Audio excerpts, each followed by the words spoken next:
which I learned at Hanna-Barbera actually, that everything you draw is a formula.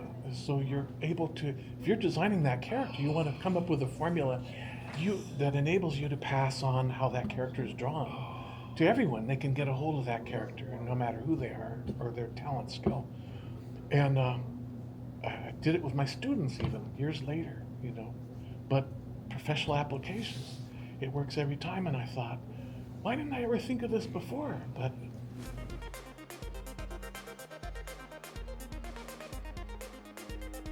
may I ask you about your animation adventure with these two studios that you spent time with Bluth and with Disney?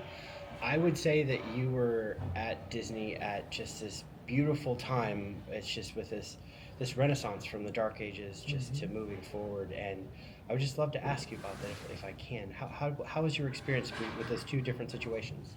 Well, we worked up to it gradually. None of us saw, the renaissance of animation coming. But what interested me about Bluth was that they had left at a time when they thought they couldn't get any farther at the studio. And they had learned a lot on their own by making a short film called Banjo the Woodpile Cat, which sold to HBO, and that's how I saw it. And I said, my God, these people made a classic-looking, old-fashioned animation film and music and everything, And it looked hand-inked. It was still Xerox they were using, but they had developed a color toner, so it had that sensitivity. And I says, I wonder who these people are. Well, I soon found out, and I found out they had left, and were setting up a studio in Studio City, which is where I lived. I was less than a block away from them. Oh, that's incredible. So when I finally did join them, I was walking to work every day. But what their main drive was initially was to create a film bringing back all the techniques they were relearning that had fallen by the wayside over the years, from the time of Sleeping Beauty, because that was the last, all-out effort as far as the hand inking and everything. Everything turned to Xerox right after that. In fact, there are a few scenes of Xerox in Sleeping Beauty, and my dad would point those out to me. He spent 6 years working on that film. Yeah, I was born while he was still working on the film. But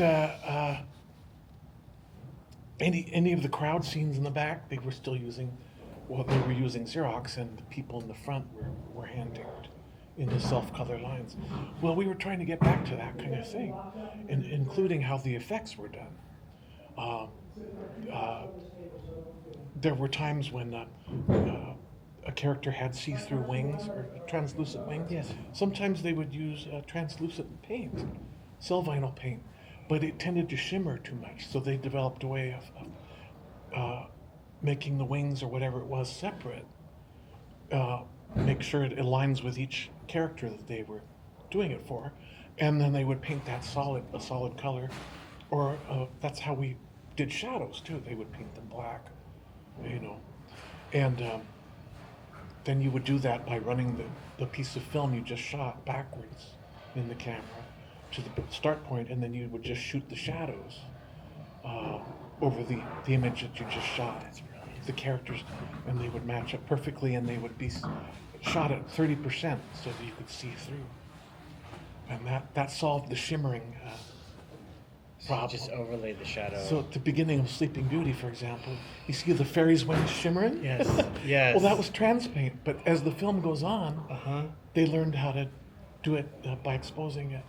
But it was very difficult because they were using the 3-strip Technicolor process. We had stuff to use that was brand new tools to use to shoot things. It was much easier. And a lot of that was the multiplane camera too, which is another pain in the rear end. Practical effects and just hand drawn, it's just so tangible, it's just so warm, it has, as the kids would call it, a vibe. Yeah.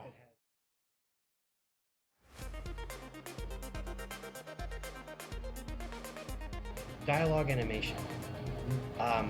Could you briefly describe what it is and maybe share an example of one of those challenges that you overcame? Oh, well, I knew nothing of how to sync up dialogue. Uh, I knew some of That's it. part of the magic. You invest in that Yeah. character by Yeah, sure. seeing everything, and you Sure, well, just suspend your animation you or put imagination. put a Sorry. lot of yourself into the Yes. expressions. A lot of animators, Disney and elsewhere, they would have a mirror by their desk, and they would, you know, see how they looked when they're making the words or their expressions, whatever, and exaggerating those as the character. So sometimes we caricatured the actual people right into the film.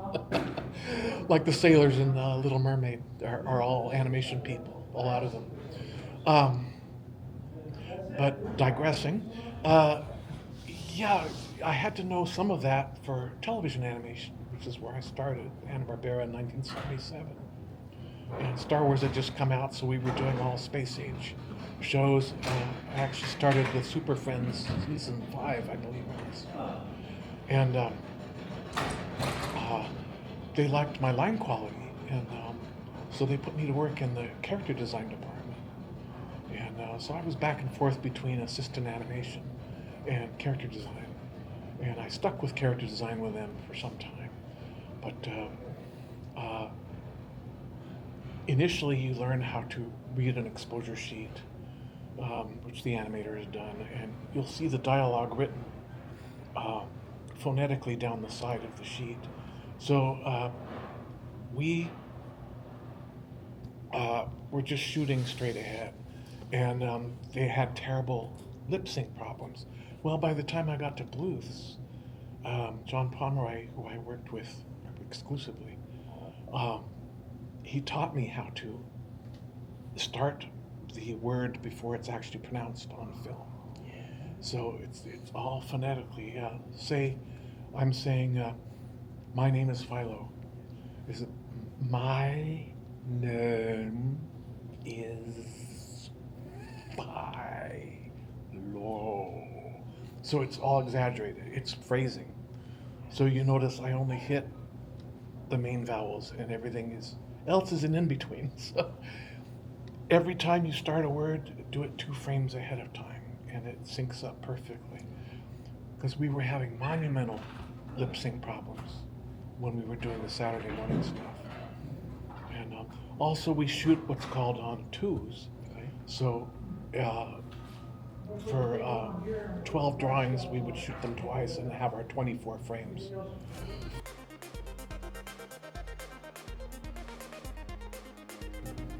I would like to ask one more question because I think they're going to kick us out of here. They're cleaning up, but I'm so happy to be able to talk to you. I do believe this is a safe landing as well.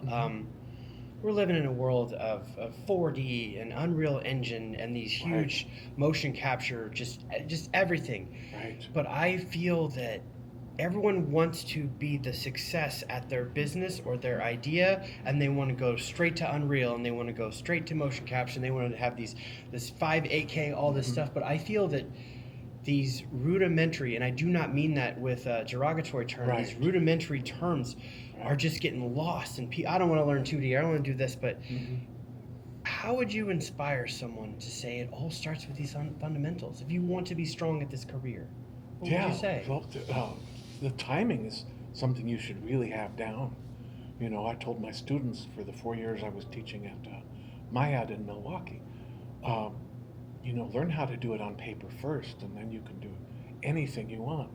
Because I'd have people saying, well, I'm doing it in the computer, but I thought I'd pick your brain about how to thwack this character on the fanny with a sword. And I said, well, you can do it in a quarter move. You can have your one extreme over here, then the next one is close to that. Then you're going to jump right ahead and be close to the next one. So it's a thwack.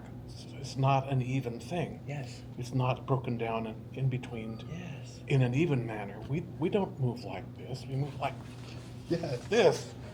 So, you know, learn it on paper first. It's a lot easier. Brad Bird, when he was getting them to make The Incredibles, Yes. the first one, he was really pushing the animators. He says, put down that mouse and try it on paper. And they said, oh, you know, I finally get it. You know, hair movements and clothing movements, secondary motions. All of it came clear in the squash and stretch. That was the first time they really did squash and stretch in a computer movie. And they had to redevelop their programs in order to do it. I mean, you had Elastigirl, Helen, you know, she flat herself and then change into another shape, or, you know, cartwheel as she's stretching, you know.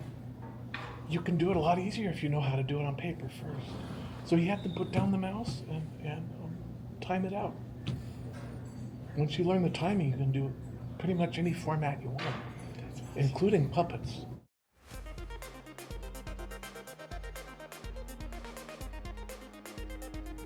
Forgive my stutter, I'm just so full of just passion and emotion, and I took one lighting class to light a toy and light an egg, and that unlocks so many possibilities in the way that light should hit the subject. Right. And I am not an animator. I make videos, I motion graphics. And you found there's so many paths up the mountain? Yes, I do enough to get by to where I'm comfortable, but it just must have been a beautiful aha moment for you. Yeah. Can you talk about maybe one of those moments where you found something and it made you feel like a genius? Like, case in point, if I were to put motion graphics on this video, there's a render with alpha, so I could put whatever transparent object I want, almost like a short version of animation. Yeah. And I was like, I am the greatest, I'm the smartest person alive when I did that.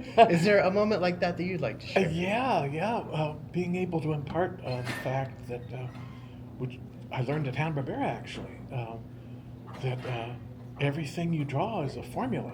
So you're able to, if you're designing that character, you want to come up with a formula that enables you to pass on how that character is drawn to everyone. They can get a hold of that character, no matter who they are or their talent skill. And I did it with my students even years later, you know. But professional applications, it works every time. And I thought, why didn't I ever think of this before? But there it was, you know. Just characters are built out of really basic shapes, and they still are, even on the computers. I have that conversation with people And, all the time. It's a big, once you get it, it's a big aha moment.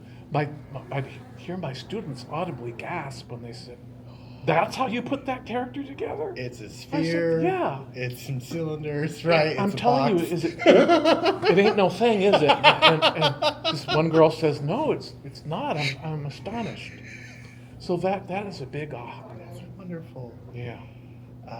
You're so generous with your time. Thank you so much. Oh, no problem. Where can I learn more about you and follow up with the next convention or the next art project that you'll be doing? Well, I think people are able to access my Facebook page. I also have an art page on there, which I haven't been very good about keeping up with, but it's Philo Barnhart Art, and anyone can go there. So, and they can see some of the drawings and things that I've done through the ages. So, Mr. Ages. Thank you so much for being so generous with your certainly. time.